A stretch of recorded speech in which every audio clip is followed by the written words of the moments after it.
Salut Olivier, bienvenue dans cette interview du laboratoire du web. Eh bien, bienvenue, merci à toi surtout de m'avoir invité. C'est Avec gentil. plaisir.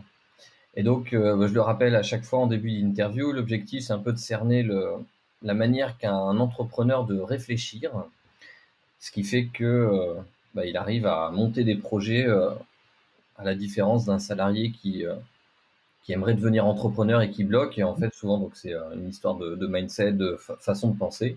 Et Mhm. l'objectif des interviews, c'est un petit peu de montrer comment un entrepreneur pense, tout simplement. Super, magnifique, Et très donc, intéressant. j'aime bien commencer avec cette question. Qui était le Olivier enfant? Oula, alors, finalement, après coup, je pense pas très différent de l'Olivier de maintenant, c'est-à-dire que j'arrivais très difficilement à me concentrer sur une et une seule chose. J'avais besoin de toucher un petit peu à tout, d'essayer plein de choses. De m'intéresser à beaucoup de choses. Bon, pas toujours à l'école malheureusement, mais voilà. Donc ouais, beaucoup de curiosité et c'est quelque chose ouais qui m'est resté encore aujourd'hui. Avec le penchant, et bon, on en reparlera probablement, mais un penchant qui est parfois négatif et un vieux démon qu'il faut souvent combattre du coup quand on veut devenir entrepreneur, c'est ben, le manque de focus hein, pour le coup. Puisque être curieux, s'intéresser à beaucoup de choses, c'est hyper important, hyper intéressant quand on veut se lancer, enfin voilà, se créer une vie d'entrepreneur, mais à un moment donné, il faut pouvoir, il faut pouvoir s'en défaire et rester focus sur quelque chose, quoi. Parce que c'est vrai qu'on a vite fait de perdre, enfin d'avoir des journées qui sont pas assez longues si on s'intéresse à tout. Oui, clairement, des journées, des semaines, des mois, des années, c'est sûr, ouais. Je connais très bien le problème. Je suis fan de sport, de musique et de de trop de Oui. choses. Et d'ailleurs, pour l'anecdote, quand je dis à ma femme que ça, j'aurais aimé, enfin, je sais pas, une activité, ah, j'aurais bien aimé tester, ou il faudra que je teste, elle me dit, bah, ça m'étonne même pas. Voilà. Et oui, bah, je pense que nos Donc, deux films le réparer ensemble.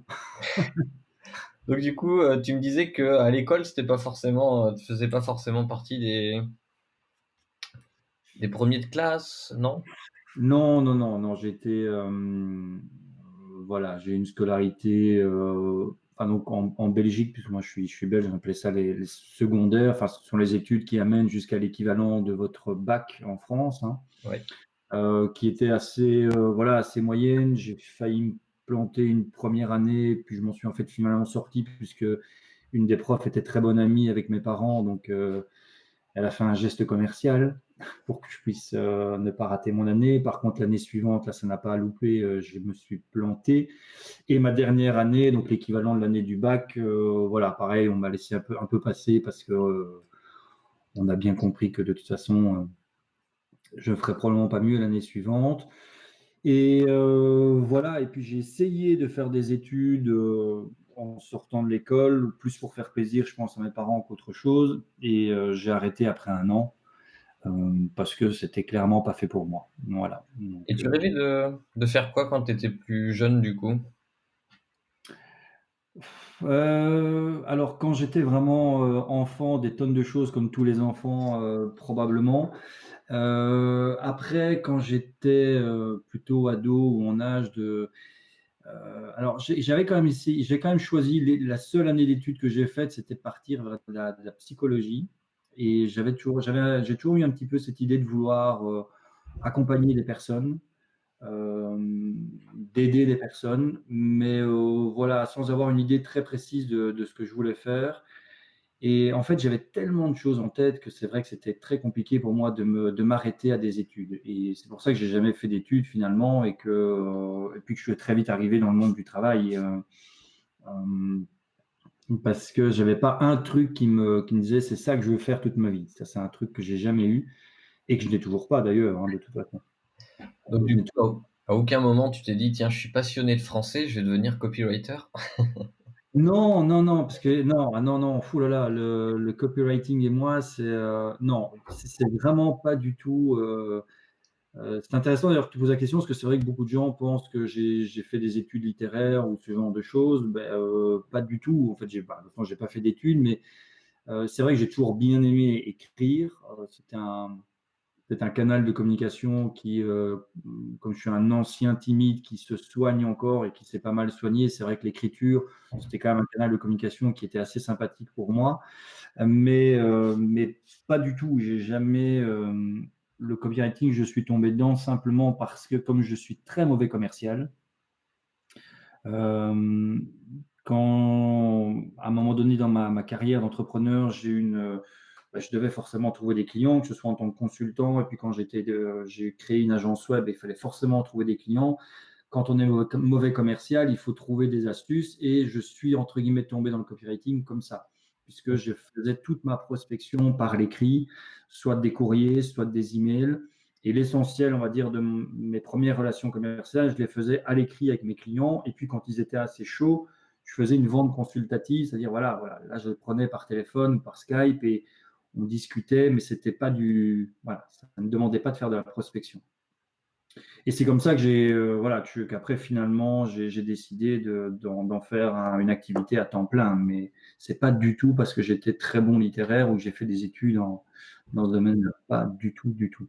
Et alors du coup, c'était quoi le cheminement entre, bah voilà, tu as fait tes études, tu as fait une année d'études en plus pour faire plaisir, et après, bah, enfin, tu es rentré dans le monde du travail, tu es devenu après entrepreneur, enfin, comment ça s'est goupillé pour en venir là où tu en es aujourd'hui? Chaque fois par finalement, chaque fois par une envie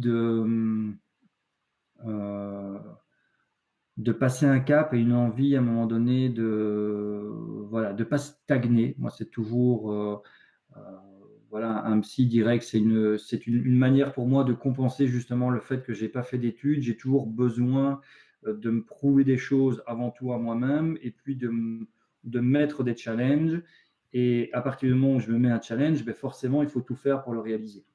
Et c'est chaque fois un petit peu ça, c'est chaque fois que j'ai l'impression que je suis dans une zone de confort, eh ben, je vais m'arranger pour sortir de cette zone de confort. Donc, je vais me mettre un nouvel objectif, un palier plus haut, et puis ben, forcément, ça va m'obliger de passer à l'action, de mettre des actions en place, et je vais le faire. Donc, c'est comme ça que j'ai trouvé un premier job dans lequel j'étais pépère, j'étais tranquille. Et puis, à un moment donné, ben, j'ai décidé de sortir complètement de ma zone de confort et de partir dans toujours un job de salarié, mais où j'avais tout à réapprendre, où j'avais tout à reprouver, entre guillemets. Quelques mois après, je me suis dit, ça ne me suffit pas, je veux devenir indépendant. Donc, j'ai donné ma démission parce que je voulais repartir de nouveau à zéro. Et puis, voilà, chaque fois été, voilà, je monte, je monte, je commence à me sentir bien, je commence à être dans une zone où les choses fonctionnent bien. Et à ce moment-là, il faut que je me recrée un nouveau challenge et que je reparte comme ça à zéro. Et ce qui n'est pas toujours facile à suivre d'ailleurs pour l'entourage. Tu parlais de ta femme tout à l'heure, pour la mienne, c'est assez compliqué de me suivre aussi, puisqu'il n'y a jamais une sorte de stabilité. J'ai toujours besoin d'eux. Mais d'un autre côté, c'est aussi une manière d'avancer, hein, de toute manière. C'est comme ça qu'on avance, qu'on progresse, en se mettant des challenges, des objectifs, et puis en faisant en sorte petit à petit de mettre des actions en place pour les atteindre, de toute manière. C'est ce qui te motive à avancer finalement. Oui, exactement. C'est toujours ça qui me motive à avancer. Ici, pareil, voilà, je commençais à avoir une belle clientèle en termes de prestations en tant que prestataire copywriter.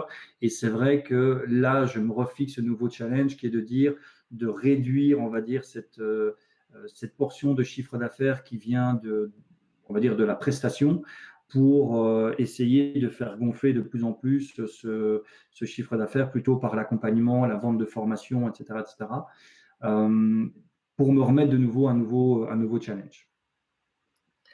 D'accord. Donc du coup, ouais, en fait, comment expliquer? T'as un challenge, ça te motive, et puis au bout d'un moment, quand ça commence à être la routine, tu as besoin d'en trouver un autre.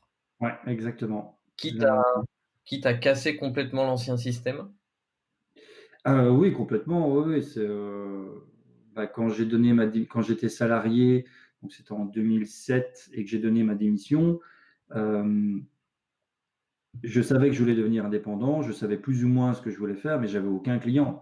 Donc, je savais que je partais d'un CDI, donc avec une certaine sécurité d'emploi, on va dire. Et au moment où j'étais déposer ma démission, ben, j'avais 1 mois et demi, puisqu'en Belgique, voilà, il y a un préavis d'1 mois et demi quand c'est un salarié qui donne sa démission. J'avais 1 mois et demi pour trouver mes clients. Donc, c'est clair que là, oui, c'est se mettre en danger. Alors, il faut le faire de manière intelligente. Je ne le referai pas, hein. Honnêtement, d'ailleurs, je le conseille à personne de faire ça. Je conseille toujours de faire les choses de manière quand même un peu plus structurée et sécurisée et sécurisante. Mais à un moment donné, c'est certain que si on veut pouvoir avancer dans un projet, dans quelque chose qui nous fait rêver, dans quelque chose qui nous fait vraiment envie, il faut accepter de faire un pas vers... voilà, c'est comme quand on veut faire un saut en parachute, ok, on peut monter dans l'avion, etc., etc., mais à un moment donné, il va falloir faire ce petit pas qui va nous faire plonger voilà, qui va nous faire plonger dans le vide et qui va nous permettre de le faire, ce saut. Et je le dis à beaucoup de personnes qui sont un petit peu dans cet état, ils sont dans l'entre-deux. Donc d'un côté, ils aiment bien leur situation un peu sécurisante de salariés. D'un côté, ils ont vraiment cet appel dans l'entrepreneuriat qui est là, qui les ronge de plus en plus parce que ça les emmerde, pour parler directement, ça les emmerde de devoir continuer à louer leurs heures de leur vie finalement à leur patron. Mais à un moment donné, c'est le chat qui se mord la queue ou c'est le cercle vicieux, quoi. C'est à un moment donné de dire, ouais, mais si je diminue mon temps en tant que salarié ou si je pars, ben je risque de plus avoir assez d'argent. Mais d'un autre côté, s'ils ne le font pas, ils n'auront pas assez de temps pour développer leur business. Donc, il faut à un moment donné, de toute façon, se mettre en danger,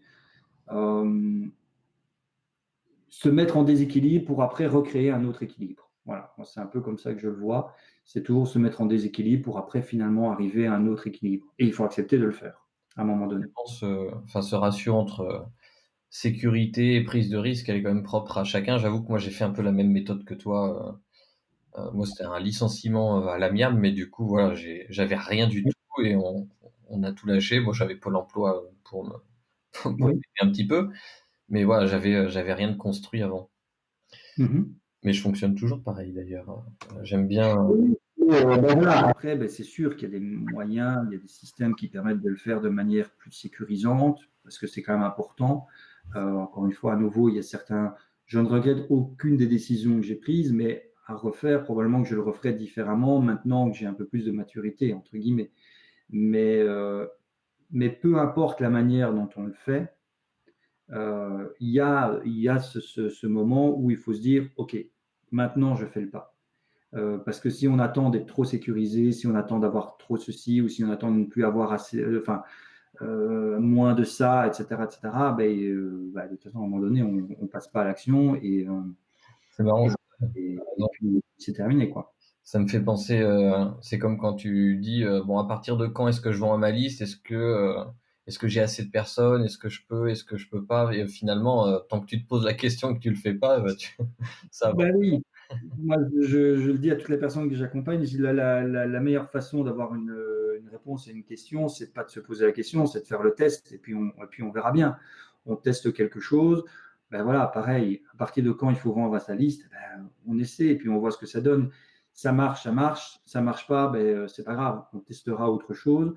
Après voilà, c'est vrai qu'il y a toujours mais c'est la peur de l'échec qui est justement qui vient probablement toujours justement de l'école où quand on arrivait avec un échec à la maison, on avait toujours peur de la réaction des parents en disant qu'est-ce qu'ils vont dire. Et donc on a toujours cette peur de l'échec en disant oui mais si je le fais et que je me plante, qu'est-ce qui va se passer? C'est pas enfin voilà, moi j'ai connu une faillite. C'est quelque chose dont je parle assez ouvertement parce que je considère que une faillite, c'est la faillite d'une entreprise, c'est pas la faillite d'une vie, c'est pas un échec d'une vie, c'est l'échec simplement d'un projet entrepreneurial. Et à un moment donné, il faut simplement se dire, OK, je me suis planté là, j'en tire les leçons et je fais simplement en sorte que le prochain projet, c'est maintenant. C'est pas, il faut le lancer directement. C'est comme quand on tombe de cheval, il faut remonter directement à cheval, sinon on risque de ne plus jamais le faire. Mais il faut simplement le faire en tenant compte des leçons que l'on a apprises. Et il ne faut pas se dire, aïe, aïe, aïe, je me suis planté, donc ça veut dire que je vais toujours me planter, c'est que ça va toujours se passer comme ça, c'est que c'est pas fait pour moi, etc., etc., etc., etc. Parce que sinon, à ce moment-là, on ne s'en sort plus jamais, quoi. Et comment tu l'as vécu cette, faillite? Comment ça s'est Bah, alors, je mentirais en disant que je l'ai pris bien, parce que c'est certain que c'est forcément déjà, c'était la première entreprise que j'avais créée, donc il y a quand même un lien fort et émotionnel et c'est souvent ça d'ailleurs qui est compliqué dans les petites entreprises qu'on crée, c'est que, on a difficile de se détacher émotionnellement de l'entreprise et quelquefois on fait un avec notre entreprise. Donc forcément que ça a été difficile. Maintenant, j'ai eu alors la chance, disons que j'ai provoqué la chance de me faire accompagner par des personnes, qui avaient beaucoup plus de bouteilles que moi, qui avaient déjà vécu des situations comme celle-là, qui ont réussi à rebondir après et qui m'ont aidé justement à objectiver la situation. Et c'est le gros conseil que je donne à toutes les personnes qui peut-être un jour passeront par une situation comme ça, c'est qu'il faut au plus vite. Alors, il faut accepter entre guillemets de pleurer. À un moment donné, enfin, je veux dire, voilà, il faut accepter que ça nous fout mal, il faut accepter que ça nous touche personnellement, et voilà, il faut accepter d'évacuer ça. Mais il faut très vite après dire, bon, voilà, j'ai chialé, maintenant, voyons les choses objectivement. Et ces personnes-là m'ont aidé effectivement à voir cette faillite comme un acte en fait technique. C'est simplement voilà, de me détacher de ça, d'en prendre simplement les leçons, donc c'est-à-dire d'en prendre la responsabilité. Il ne faut pas se dire c'est à cause de ça, c'est à cause de ça, c'est à cause de ça. Il peut y avoir des facteurs extérieurs, mais à un moment donné, il faut se dire, OK, mais qu'est-ce que j'aurais pu faire pour lutter contre ces facteurs extérieurs? Et après, il faut tout simplement, moi en tout cas, c'est ce que j'ai fait. Alors après, de nouveau, je ne dis pas forcément qu'il faut absolument le faire ainsi, mais j'ai refusé. Alors, il faut savoir qu'en Belgique, en tout cas, quand un entrepreneur fait faillite, il a droit à obtenir une aide sociale pendant un certain temps, si jamais il a besoin. Moi, je l'ai refusé. J'ai refusé l'aide en me disant, au moins, ça va me donner un sacré coup de pied au cul pour m'obliger à relancer un truc. Voilà. Euh, je dis pas absolument qu'il faut refuser, enfin, à tout prix refuser l'aide qu'on peut nous apporter, mais en tout cas, moi, je pars du principe qu'il faut la meilleure façon de remonter sur scène, c'est de le refaire directement et de repartir. Alors moi, pour le coup, je suis reparti sur quelque chose de totalement différent. Du coup, j'ai pas voulu relancer dans le web et c'est comme ça après que je me suis lancé dans le copywriting à temps plein. Mais voilà, en prenant vraiment distance par rapport à cet échec. C'est une entreprise qui a fait faillite, c'est pas notre personnalité, c'est pas notre personne, c'est pas nous, etc., etc. Voilà. Et comment t'es venue l'idée du copywriting? Parce que c'était pas très courant encore? En fait, c'est justement parce que on est arrivé dans une. C'est juste parce que à force de justement de réfléchir en disant tiens, qu'est-ce qui me plaît et qu'est-ce que je pourrais faire d'autre que le web, parce que jusqu'à là, je ne faisais que du web, du web, du web, du web.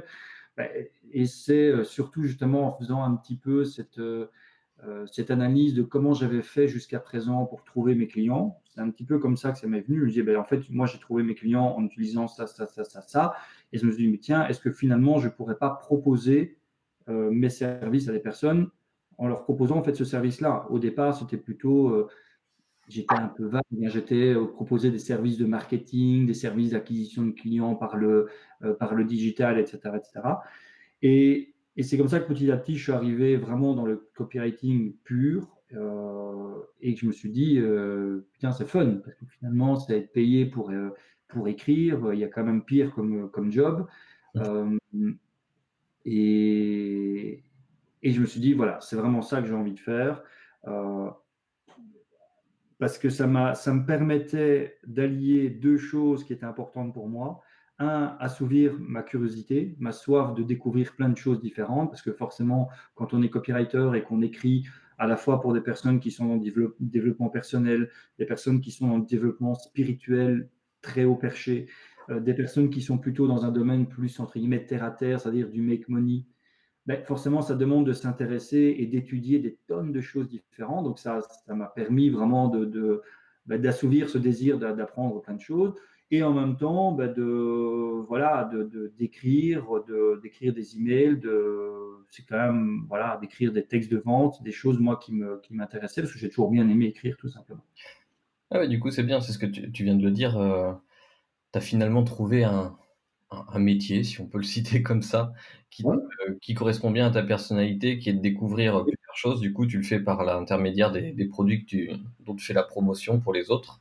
tout à fait. C'est cool et du coup, il y a un truc que j'ai noté on en reparlera juste après, pour faire un petit peu de teasing dans dans cette interview. C'est la manière dont tu t'y prends pour trouver, des clients, parce que du coup, tu as dû le faire plusieurs fois à chaque fois que tu, recommençais une activité. Donc ça a Oui, l'air d'être un truc que tu, gères bien. Mais on en parlera juste avant. On va faire une parenthèse, personnalité, on va dire. oui. Heu, Quelles sont tes passions en dehors de l'écriture? Qu'est-ce que tu aimes bien faire dans la vie en général? Alors, bah, une de mes passions, bah, qui est un rêve d'enfant à la base, c'est l'aviation. Mmh. Donc j'ai toujours rêvé parce que je voyais toujours des petits avions de tourisme qui passaient, au-dessus de ma tête quand j'étais petit. Donc j'ai toujours rêvé de pouvoir, piloter un avion et donc c'est quelque chose que j'ai pu, voilà, réaliser, concrétiser en 2012. Donc depuis 2012, j'ai ma licence de pilote privé. Donc ça, c'est vrai que voilà, c'est, quelque chose qui me alors, où je consacre malheureusement pas autant de temps que j'aimerais, le faire, mais voilà, c'est une de mes passions. Hem, Sinon, c'est vraiment la lecture parce que, la lecture me permet justement, bah, de rester dans enfin, j'achète des bouquins, alors c'est jamais des romans, je dis jamais de romans, mais c'est tout des vraiment des lectures, qu'on pourrait appeler entre guillemets «techniques», mais sur des sujets, tellement, vastes que finalement c'est jamais ennuyant et parce que ça de nouveau, voilà, ça me permet d'assouvir cette soif enfin voilà, de découvrir plein de choses sur plein de domaines différents. OK. Ouais. Et tu qualifierais, quel serait ton plus gros défaut? À part peut-être celui que tu m'as noté au début, Mais ouais, justement, j'allais revenir là-dessus. C'est un gros, c'est ouais, c'est effectivement un de mes plus gros défauts. Enfin, mon plus gros défaut, je crois que c'est ça, c'est cette capacité innée à me disperser sur plein de choses. Et ce qui est assez marrant pour la petite parenthèse, c'est que c'est un truc maintenant du coup que je vis maintenant en tant que père, parce que voilà, j'ai deux enfants, mais mon plus grand a bientôt 8 ans, et on constate, donc il est rentré en deuxième année primaire, donc je ne sais pas en France à quoi ça correspond, mais voilà, donc il a 8 ans, quoi. Et on constate qu'il a déjà cette difficulté aussi un petit peu d'être de concentration. Il est voilà, il prend un petit peu de moi par rapport à ça. Et je me rends compte qu'en tant que père, c'est plus difficile à vivre qu'en tant qu'enfant. Moi, ça me dérangeait pas. Maintenant, en tant que père, je me rends compte que c'est assez compliqué. Mais ouais, ça, je pense que c'est mon plus gros défaut. Ouais, et peut-être l'impatience. L'impatience, c'est vrai que j'aime bien voir rapidement des résultats dans les choses que je fais. Et donc, c'est un combat régulier avec moi-même de, un, réussir à garder un focus sur quelque chose et deux, réussir à le garder suffisamment longtemps pour laisser le temps au résultat d'arriver avant de passer à autre chose.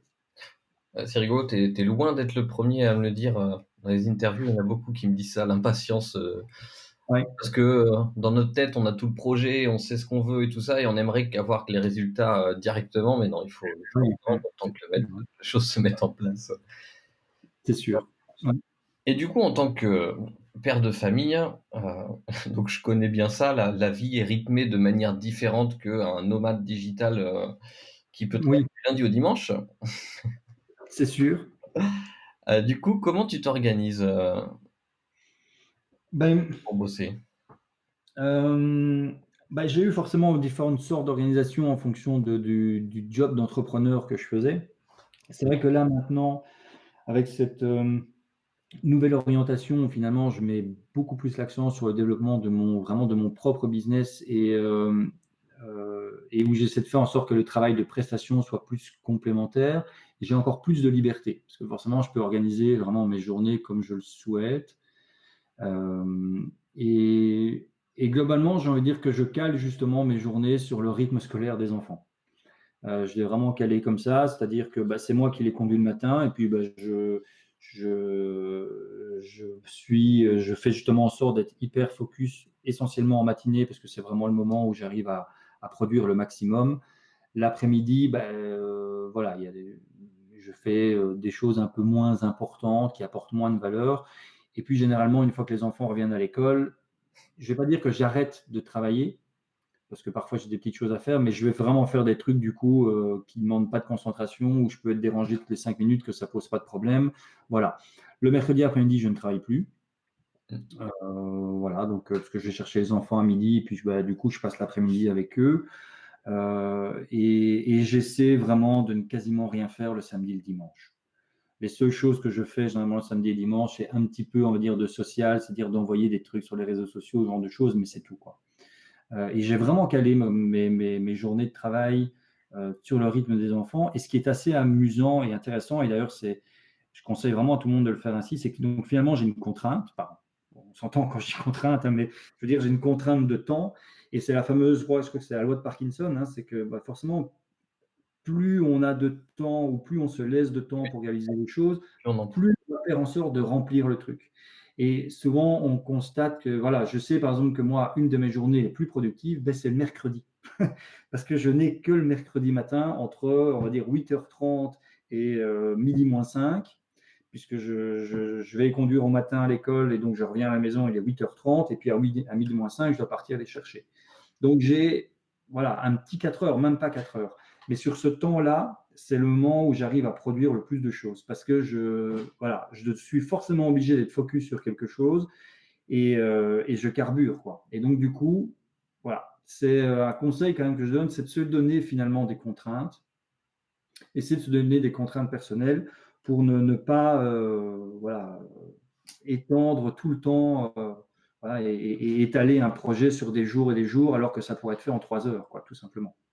Je valide totalement. Je me suis aperçu que les fois où j'étais plus efficace, c'était les fois où, dans mon agenda, il y avait le plus de trucs de calés, des rendez-vous, des machins et puis il y avait plein de choses à faire et finalement, quand ça doit rentrer, ça rentre, hein.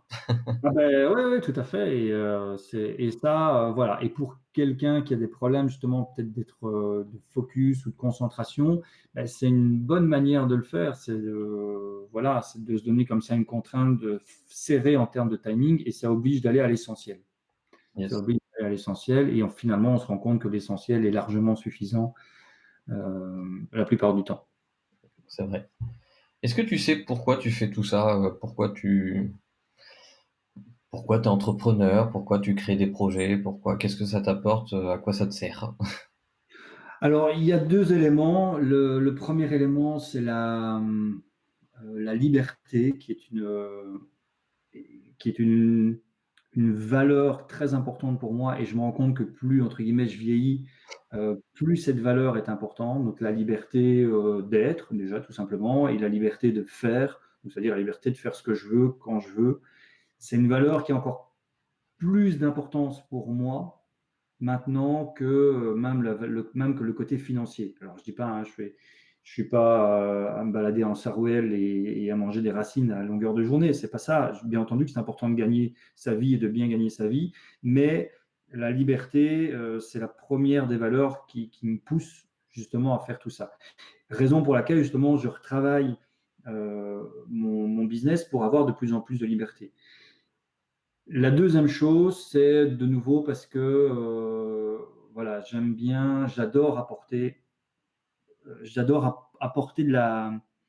Enfin, quand je vois le projet d'un client qui se réalise et qui se concrétise, je suis limite aussi content que lui, quoi. Et c'est vrai que là, avec le format que j'ai lancé ici il y a quelques temps, avec les personnes que j'accompagne, c'est un format que j'adore parce que je peux leur apporter tous les jours, tous les jours, tous les jours de la valeur, des choses concrètes, des stratégies, des astuces. Et du coup, quand je reçois après en retour du ah putain, c'est génial, ah j'ai essayé ça, ça marche, c'est top, voilà. Voilà, ça c'est un truc qui me fait kiffer en fait tout simplement et qui me donne envie de continuer à entreprendre dans cette direction-là. Et voilà, donc c'est du plaisir, et de la liberté, et quand en plus ça te permet de bien gagner ta vie, forcément, que demander de plus finalement? Je comprends. Que demander de plus? Finalement, c'est assez logique. Ben oui, c'est ça. Voilà, moi quand je compare je le dis souvent, il y a une époque où je travaillais comme consultant et où je pouvais facturer beaucoup plus quelquefois. euh, Parce que, ben voilà, quand on travaille comme consultant en entreprise, on peut facturer très cher sa journée. Et donc, on peut se faire des mois de facturation qui sont énormes. Et en plus, si on a des contrats qui durent 6 mois, un an, ben, ça donne une visibilité sur 6 mois, un an où on se dit, tranquille, je vais avoir tel chiffre d'affaires. Sauf que, voilà, pour moi, c'est pas ça être, enfin, c'est plus ça pour moi être indépendant. Je l'ai fait pendant des années, mais ça m'apportait plus cette valeur de liberté. Ça me permettait plus justement de me sentir libre, de me sentir bien, de me sentir épanoui. Et je me sentais plus exploité finalement. Alors, ça peut paraître bizarre parce que je facturais bien les clients, donc il n'y avait pas vraiment de notion d'exploitation réelle. Mais voilà, ce qui est important pour moi, c'est de faire quelque chose que l'on aime, qui apporte de la valeur aux autres et qui en plus me permette d'être tout simplement bien et épanoui dans la vie, quoi, tout simplement. C'est ce qui compte, ce qui compte le plus selon moi en tant qu'entrepreneur. Ok. Et donc du coup, on va revenir au fameux, la suite de notre teasing, mais là, on va trouver des réponses. Comment tu t'y prends pour aller chercher des clients et comment du coup, toi, tu dois le retranscrire et l'enseigner à tes élèves? Parce qu'au final, c'est souvent un des plus gros blocages. Comment je vais chercher mes premiers clients? Comment je les trouve? Comment tu t'y prends, toi? Ben, je dirais que là, ça va forcément dépendre du type de client et du type d'offre que l'on veut faire. Parce que si nous, enfin, si le projet, c'est d'être plutôt de baigner dans l'infoprenariat, de vendre des produits de formation, ben forcément, trouver ses clients c'est totalement différent que si l'idée, c'est de trouver des personnes chez qui on va réaliser, je sais pas moi, une prestation, on va leur créer un site web, on va leur je sais pas moi, voilà, ces deux démarches de prospection qui sont assez différentes.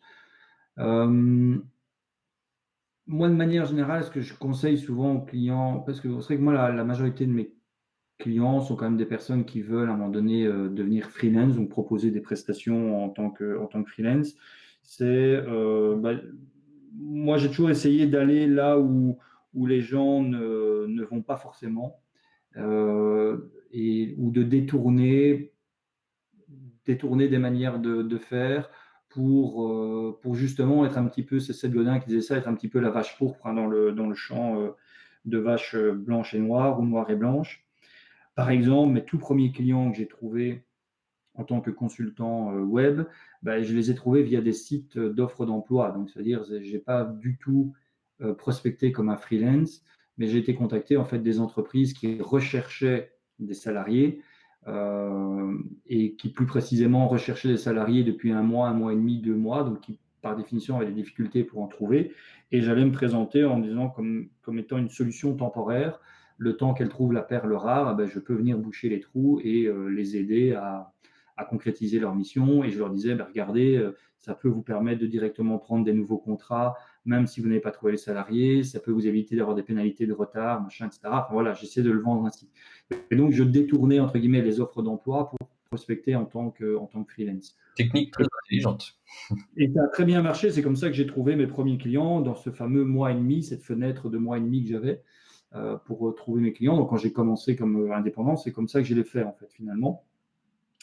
Et puis et voilà. Et donc c'est vrai que dans les techniques que j'apporte, par exemple pour les gens qui sont dans Copywriting Millionnaire, c'est un petit peu ça. Je leur propose et je les pousse un petit peu à réfléchir sur tiens quelles sont peut-être des manières un petit peu détournées d'utiliser ce qui existe pour se faire connaître.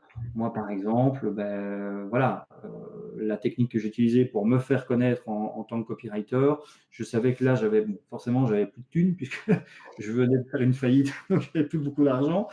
Il fallait que je trouve rapidement des premiers clients. Et donc, du coup, ben, j'ai tout simplement utilisé la fameuse technique du voilà, de la personne connue dans son secteur. Et donc, en l'occurrence, j'ai été contacté un marketeur très connu dans son secteur. Je lui ai proposé de réécrire sa page de vente, tout simplement, gratuitement. Je lui demandais rien en retour. Je lui demandais même pas de la publier, rien. Je lui demandais juste l'autorisation de l'écrire pour lui. Et même après coup, ben, voilà, je me suis jamais fait payer pour ça, mais c'est lui qui m'a permis comme ça, grâce à ça, ben, de pénétrer, on va dire, un milieu qui m'aurait coûté cher à pénétrer par de la publicité, de me faire connaître et finalement après par bouche à oreille de trouver d'autres clients, etc., etc. Donc j'ai jamais déboursé un franc pour trouver des clients en tant que copywriter freelance, par exemple. J'ai pas déboursé un euro en publicité pour cette activité-là. Forcément, pour les activités où je vends mes formations, là oui, je fais de l'acquisition avec de la publicité Facebook. Mais sinon, pour trouver mes clients en tant que freelance, que ce soit en tant que copywriter ou trouver mes clients autres, j'ai jamais fait de publicité en tant que tel. J'ai jamais déboursé un euro pour ce genre de choses. J'ai plutôt toujours essayé de trouver des alternatives comme celle-là pour me faire connaître et voilà, et trouver ses clients. Ce sont des très bonnes techniques et ouais, d'aller contacter les influenceurs et tout, ça marche. Oui, c'est ça, finalement, c'est un peu ce qu'on appelle maintenant le marketing d'influence, même si fondamentalement, moi, je m'étais jamais dit que je faisais du marketing d'influence, mais c'est vrai que c'est un peu ça maintenant. C'est d'aller trouver une personne influente dans son marché, lui proposer un deal irrésistible, à nouveau, voilà, une offre irrésistible, quelque chose qu'il ne peut pas refuser. Et après, ben, finalement, ça utilise un levier un peu de persuasion que l'on connaît, c'est que ben, la personne a envie de nous rendre un peu l'appareil, quoi, tout simplement. Et indirectement, ben, on peut toucher, en touchant une seule personne, après finalement on touche le réseau. Ouais. Réseau il m'aurait fallu très longtemps ou beaucoup d'argent pour arriver à le toucher. Et puis, bien entendu, je bénéficie de sa preuve d'autorité. Voilà. Donc, c'est un petit peu tous les mécanismes de copywriting qui sont mis, parce que c'est du témoignage, c'est de la preuve d'autorité. Ah bah ouais, allez voir Olivier, il est top, machin. Bon, voilà. Quelqu'un qui a confiance dans l'influenceur, automatiquement, ben, va vous faire plus confiance. Bon, après, il faut assurer derrière, mais je veux dire, ça aide, C'est mieux. forcément. Et du Ouais. coup, un tout petit peu plus en détail, comment tu t'y prends pour, comment dire, aller au contact de ces personnes? Parce que je sais on se fait souvent des fois des marchés sur Facebook, genre demande d'amis, puis tout de suite, regarde, je fais un truc magnifique, viens liker ma page et tout de suite tu te mets une barrière. Et d'ailleurs, je l'ai eu là juste avant le Skype. Je continue Oui. toujours de démarcher les gens comme ça par le plaisir d'apprendre à connaître un peu mon avatar. Et puis derrière, si ça débouche, tant mieux. Et tout de suite, le mec, il m'a mis, bah, viens-en au fait. Et donc, j'ai été obligé de casser cette première barrière parce que maintenant, les gens ont l'habitude d'être démarchés sur Facebook ou n'importe où. Et Ouais. comment toi, tu t'y prends pour aborder les gens de manière quand même assez naturelle? Bref, donc ça dépend au niveau de la situation. Si c'est moi qui fais une démarche, alors, première chose, et ça, malgré tout, il faut quand même être clair là-dessus, il faut quand même, soit personnellement, avoir clairement en tête quel est l'objectif final du contact Mm. que l'on veut faire avec la personne. Il faut quand même bien l'avoir en tête, même si on va pas attaquer directement de face, mais il faut quand même bien garder en tête quel est l'objectif que l'on veut atteindre, parce que sinon on risque de se perdre dans des choses qui sont inutiles. Mais après, moi généralement, c'est ben, un peu comme la règle de base en copywriting, quoi. C'est parler à la personne de ce qui l'intéresse le plus, c'est-à-dire elle-même. Et donc moi généralement, mais il faut le faire de manière sincère, voilà, parce que sinon ça se sent. Et c'est peut-être ça aussi le problème quand on fait les gens qui font des démarches comme ça un peu trop directes, c'est que c'est pas forcément sincère, mais c'est sincèrement, moi c'est toujours comme ça que je l'ai fait, c'est sincèrement m'adresser à la personne, dire ah, tiens j'ai été voir une de tes vidéos, c'est vraiment top, j'ai adoré. Et en fait généralement je m'arrête dans un premier temps à ça, je vais pas aller plus loin que ça. C'est simplement établir le contact, c'est créer de l'intimité, créer une sorte de relation avec la personne. Et puis, naturellement, la plupart du temps, les gens vont venir vers nous en disant ah tiens, et toi, au fait, qu'est-ce que tu fais ou machin. Et c'est comme ça que la conversation peut se lancer. Et après, on voit ce que ça donne. Dans le cas des démarches que j'ai fait d'aller contacter, entre guillemets, les influenceurs pour leur proposer, là, par contre, j'ai été plus cash. J'ai été beaucoup plus direct. Je leur ai dit, voilà, euh, j'adore ce que tu fais.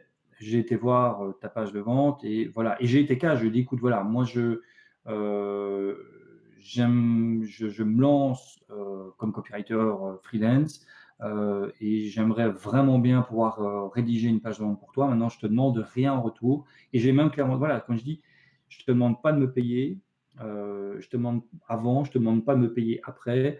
Je te demande même pas de parler de moi, je te demande même pas de publier la page de vente. Je te demande juste l'autorisation de la réécrire. Donc en soi, c'était une autorisation stupide à demander, parce qu'en soi, rien ne m'empêche, moi, de réécrire sa page de vente si je le fais juste pour moi. Mais j'avais fait cette démarche donc, qui était à la fois directe, donc j'exposais clairement ce que je voulais faire, sans toutefois lui donner de possibilité de dire non, entre guillemets, parce qu'il n'y avait pas vraiment de raison de dire non.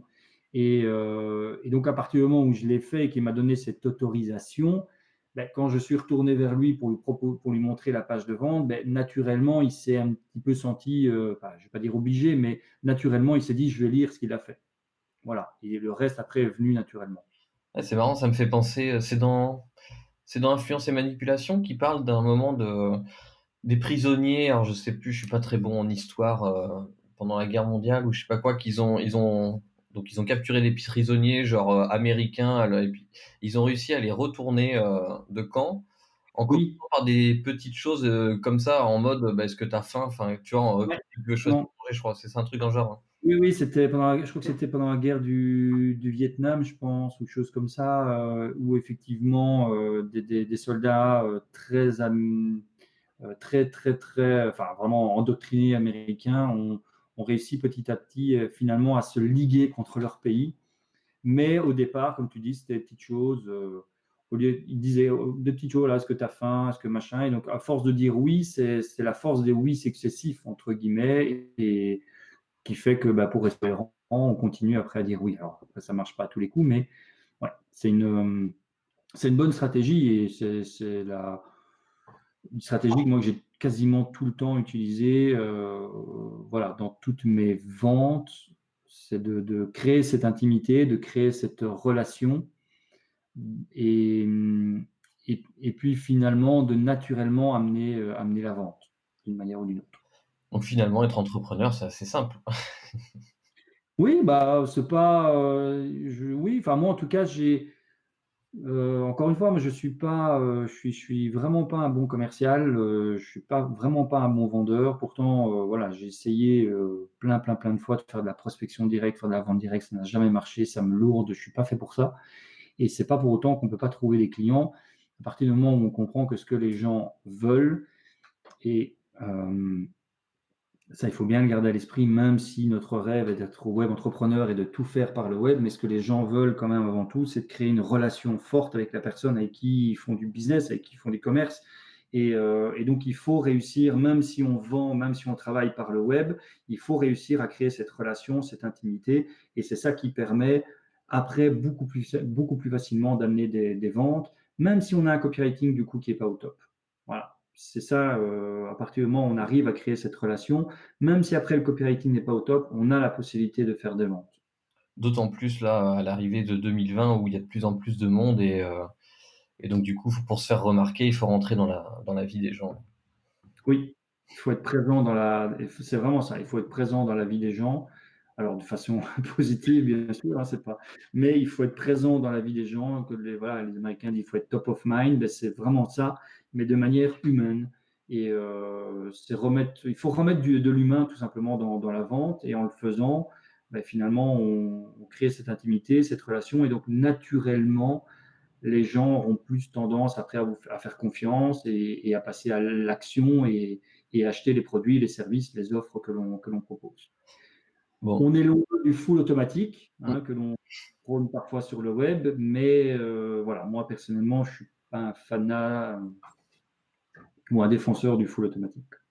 ouais, moi non plus. Ouais, enfin, ça peut être une bonne idée après, mais je pense qu'il faut Ouais. apprendre à faire les choses aussi, à les vivre, à les expérimenter et tout ça. Euh, je vois l'heure qui tourne et ton rendez-vous qui va arriver. J'espère que les gens ont bien compris, enfin, ont bien entendu enfin, se rendent pas compte de toutes les petites astuces que tu as données qu'on aurait pu. Je pourrais vendre l'interview presque, tu vois. Oh, mais écoute, si tu le fais, tu penses à ma commission. Avec grand...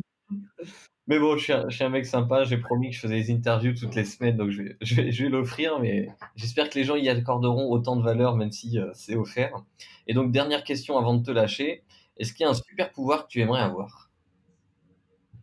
Un super pouvoir que j'aimerais avoir. Bah, écoute,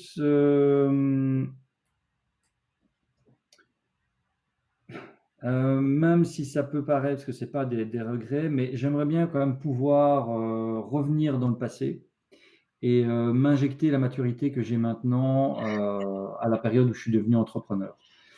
Parce que j'aurais fait, beaucoup moins d'erreurs, on va dire simplement dans mon organisation et mon style de vie.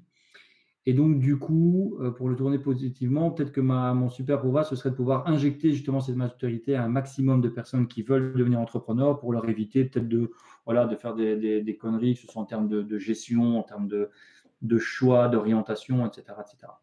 Ah, c'est pas mal comme pouvoir, une petite dose d'expérience de maturité. Injecter de l'expérience, ce serait bien ça. Ok, bon, super chouette. Et du coup, où est-ce qu'on te retrouve?